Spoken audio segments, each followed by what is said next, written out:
Another team I want to talk about, not from a concern standpoint, but for me at least, what the fuck standpoint is the Patriots. Where's Impey right now? Where is Impey right now? He's already sent me screenshots of odds. He sent me the schedule. He's like, yo, they're going to win the East.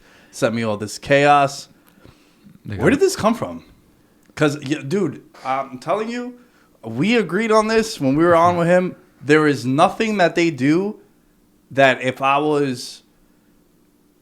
my team played against them, there's nothing that they have or do that would scare me. I think they're one of the best coached teams in the league. Obviously, you got Belichick. But what McDaniels is doing too, I thought what they did against Cleveland, hugely impressive.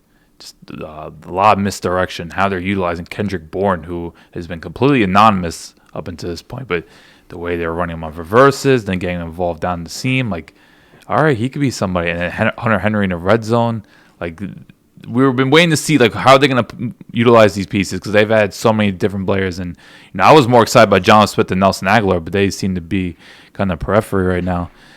But it's just, I think what McDaniel's doing, and I think we kind of underestimated how good that O-line is. They ate up Cleveland. And Cleveland, you want to talk about looking soft, considering how much they invest up front, I was shocked at just how they got pummeled in the trenches. And I forgot how big the addition Trent Brown was. Obviously, you have Dave Andrews and Shaq Mason. Like I feel like they've been Patriots for 10 years at this point. But it's just that O-line, and then how well coached they are. And look, give up to Mac Jones. He's not pushing the ball downfield. He's not necessarily making these explosive plays, but the guy is very accurate. And when you have an accurate quarterback, it could take you a long way. Yeah. And we didn't mention defense. Yeah, well, their defense. I was going to mention Judon just being an absolute just game wrecker. Dude has been making so many plays, leadership, the whole nine. How about J.C. Jackson? J.C. Jackson, too, is now a really, really good DB.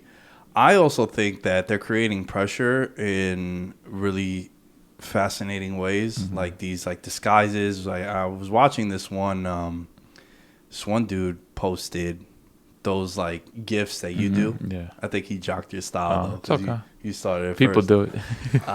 But it was showing how like they stack the box, and the one side is like overly aggressive, looking like they're gonna blitz, and then they're the ones that drop, and it comes from the other side, and they just like smash Baker. Right. And they got their chess piece back in Kyle Van Noy, which was a big addition. Adrian Phillips is playing well too.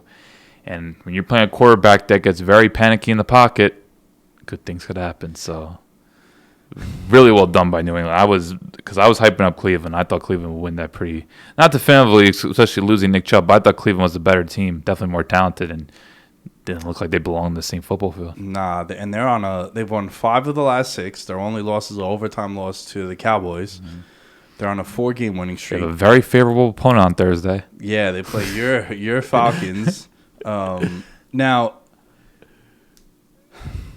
what do we make of them? Like, do we think they could go? I know it's Belichick. I get it, but the fact that they have a rookie quarterback, and I know he's not playing like a rookie, I could see them getting a wild card, but I'd still take Buffalo to win this division. And they do play each other 2 more times. Those are gonna be great games. And it's a weird spot because the Patriots have a Week 14 bye? When is their bye? Pretty sure it's Week 14, which is so weird to say. No, I can't seem to see it right now. Oh, yeah, you're right. Yeah, in between. So they have at Buffalo, bye, at Colts, then Bills again. That's going to be a pretty definitive stretch. It's that spot where you play like the same team twice in like 3 games. Oh, man, Carson Wentz against Bill Belichick. Oh, no. Yo, I don't know, man. There's just something about them that I still don't. We have to give them their respect, though. No, for sure, and that's why we're spotlighting them, because that blow, to me, that was the biggest statement from last week. And all their wins have been dominating wins. Yeah. Like, even, the Chargers came down. Texans, that got a little dicey. But look, they might not have the personnel of Buffalo or Kansas City or even the Chargers, but great coaching goes a long way. And when you have that stability in the trenches and you have a quarterback that's not making mistakes, they could win those 20-17 games that they need to. Their defense, they could force turnovers. That's another thing. Like, I wonder what their turnover. If you could look this up, what their turnover margin is right now. I bet it's top 5 in the league. Because it sounds basic to say, but like it goes a long way when your quarterback isn't giving the ball to the other team and your defense is averaging at 1 or 2 takeaways a game.